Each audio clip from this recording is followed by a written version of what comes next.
canoes emerge from the early morning mist.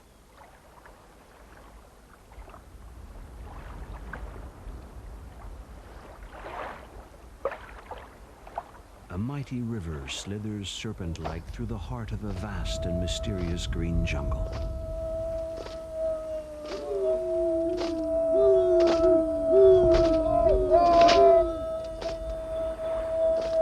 For the Kamayura people of Brazil's Mato Grosso, survival depends on maintaining a harmonious relationship with the spirits. They must be paid homage in lavish rituals if their continued benevolence is to be granted. This is a world in which the natives believe they can be changed into animals. A world infused with myths and magic.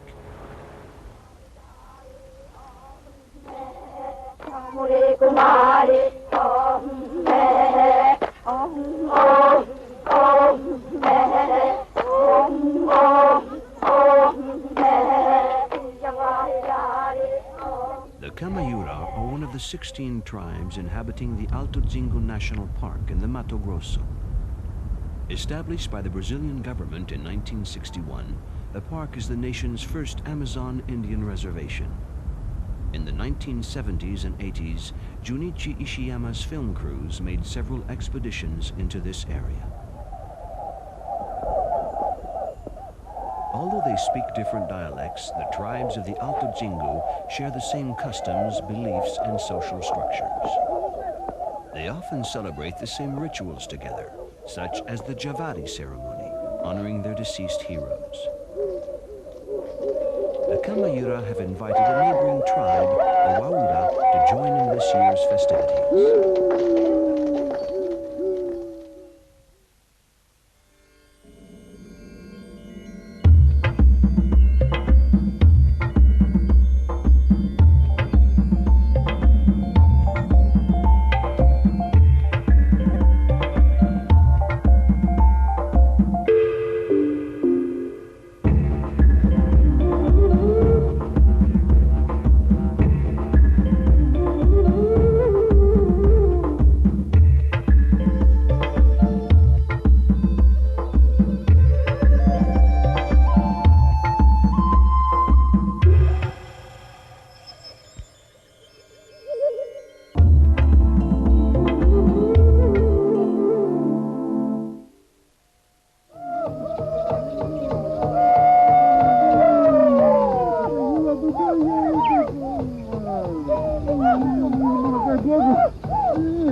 In the Kamayura village when a masked individual fails to make an appearance. The mask usually represents a spirit who has made someone ill by stealing his shadow. The Kamayura are convinced that sickness is always the work of evil spirits.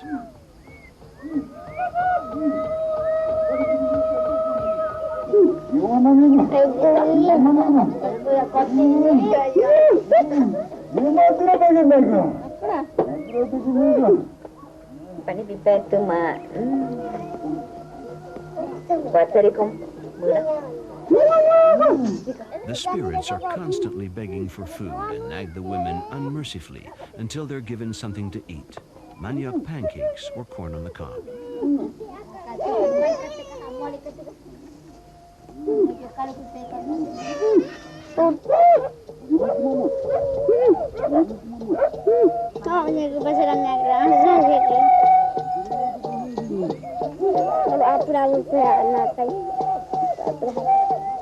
The spirits won't leave until they're satiated.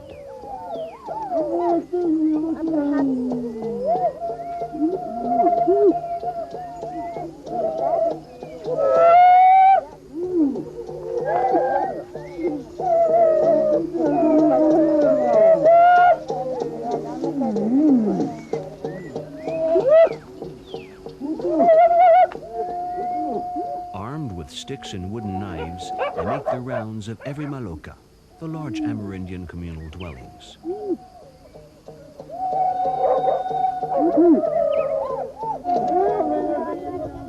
But today they're here for a different purpose. to prepare for Javari, a war game played in honor of the warriors who died during the past year.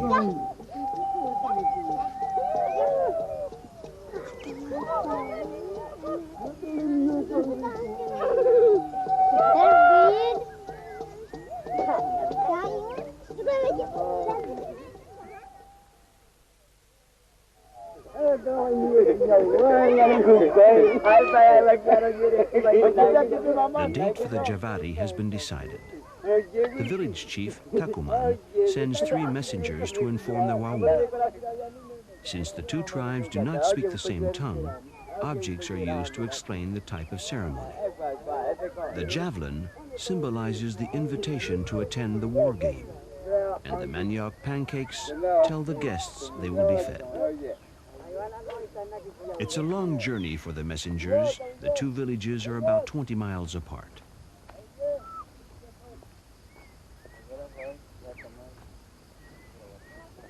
The end of the dry season is marked by important intertribal rituals that begin with the first rains.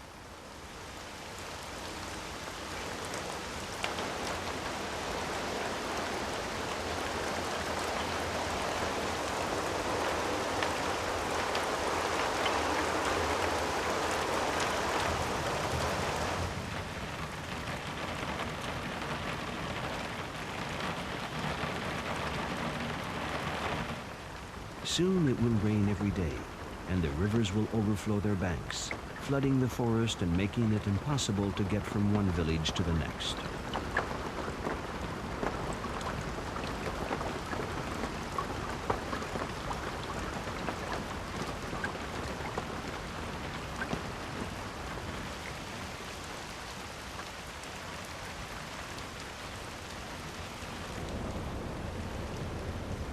The villages are always located near a lake or a river. Fish is the principal source of protein for the Indians of the Alto Zingu, and the waterways are the main means of transport and communication with neighbors.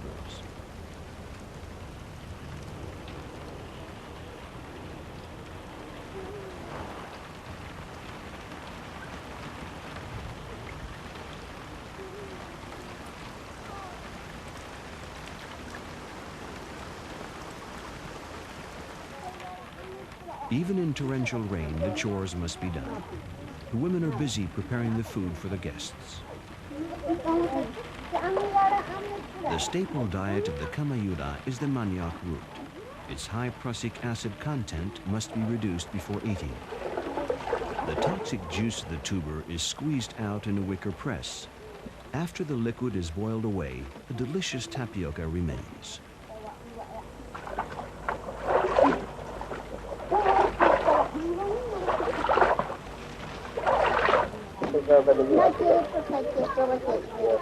The grated pulp is dried and used as flour to make pancakes.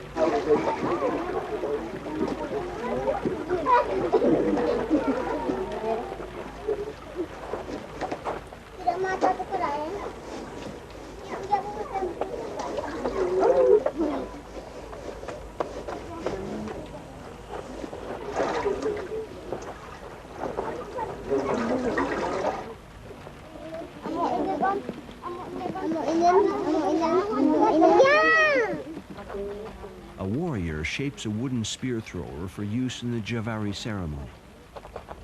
It's the only occasion Kamayura warriors use spears. In real battles, they fought with clubs and arrows.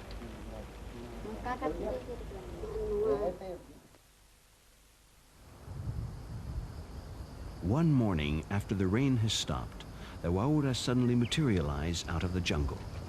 The entire village, about 80 people, has come. The women and children occupy the center of the line. The women carry cooking pots, hammocks, and other essentials for the journey. They are preceded and followed by the warriors who protect them.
designs from the animal world, which also indicate his tribal ranking, all the way from timid seagull to imperial jaguar.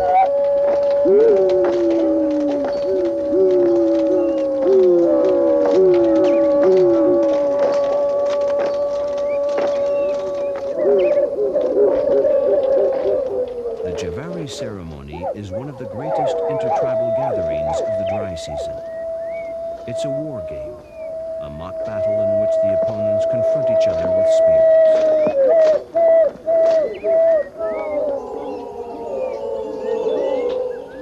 To impress their guests, the Kamayura perform a jousting session against a straw dummy.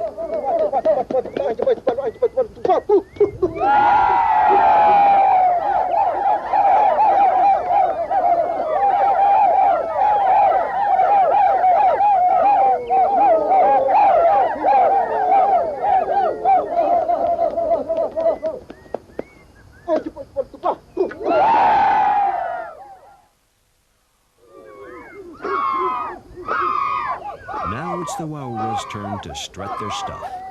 Shouldering their spears, they present their traditional war dance, which now is performed only at these games.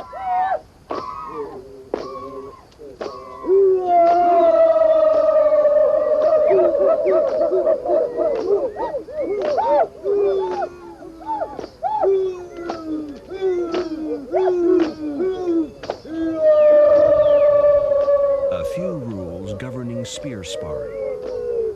The ends must be blunted, or the tips coated with resin or beeswax. Only two opponents do battle at a time. A warrior must never aim for the upper body of an opponent. A warrior struck by a spear thrust is counted as mortally wounded. At the end of the confrontations, the tribe with the most dead warriors loses the game.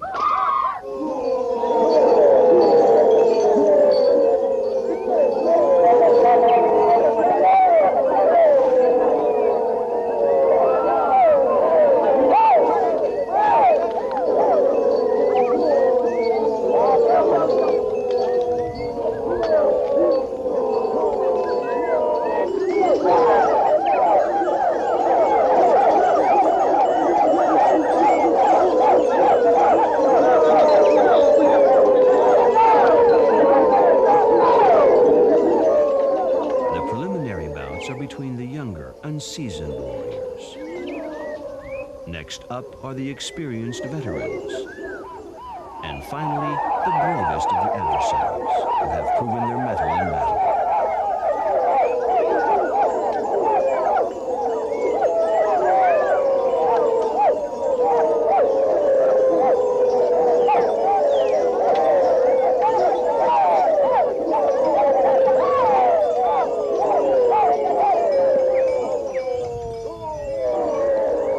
Attack and counterattack, accompanied by a chorus of mockery and insults.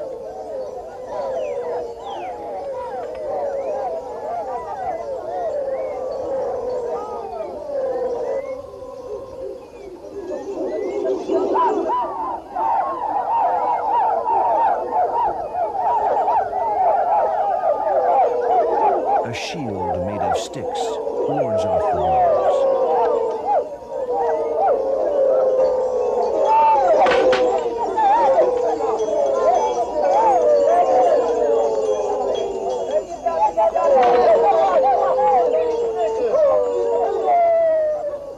The more experienced the warrior, the narrower the shield. When a warrior is ranked among the brave, his shield is no more than a single stick.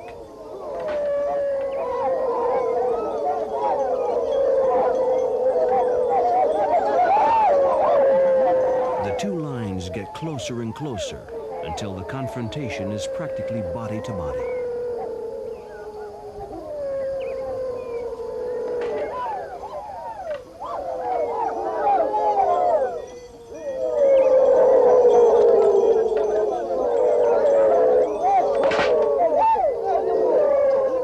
A spear has struck this young Waura in a sensitive area.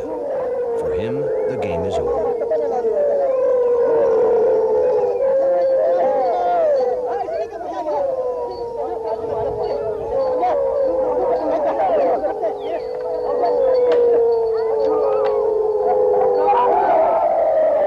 tension is mounting between the combatants. An elder restores calm before the Javari turns into a real battle.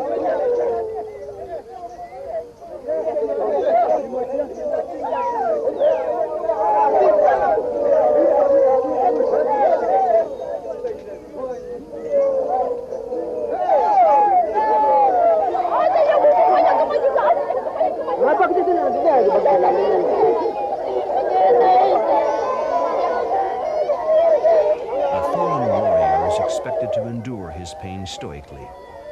It's the women who shed tears for him.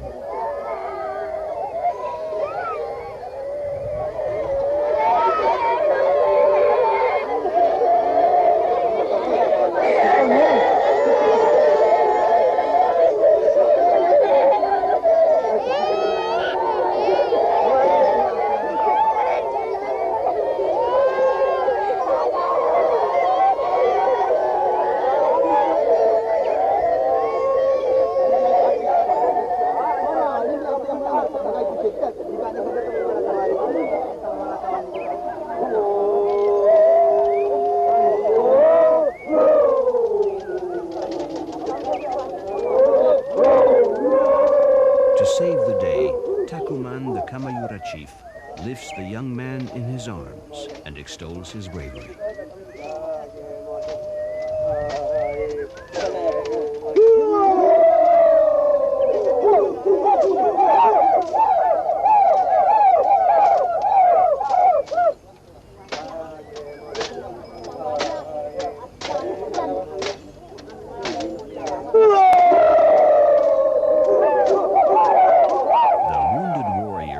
Presented with tokens of his courage in battle: a feathered armband, a cotton belt, and an ear ornament.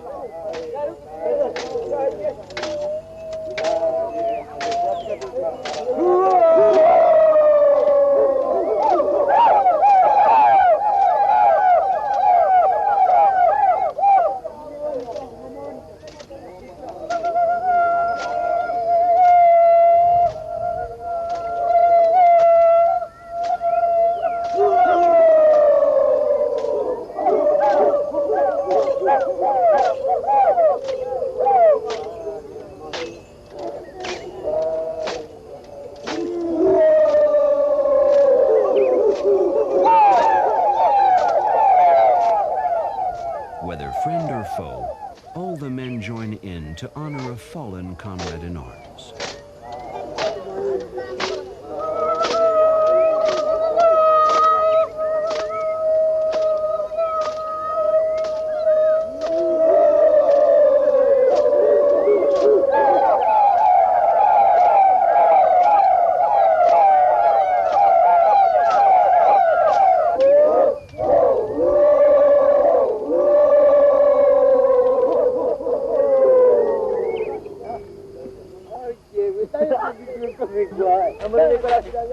When the encounters have ended, the dummy, the spears, and the spear launchers are ceremonially burned in the presence of the combatants from both sides.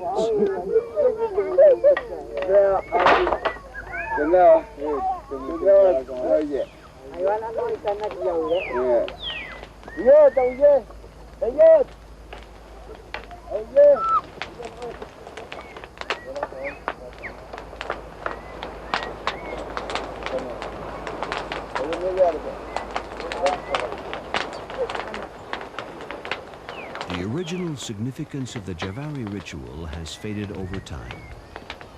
Now the ceremony is mostly to provide entertainment, as well as a commemoration of the dead warriors. It channels the age-old warlike instincts of these peoples along paths of peaceful coexistence. Not long ago, real war was the only thing that brought these tribes together.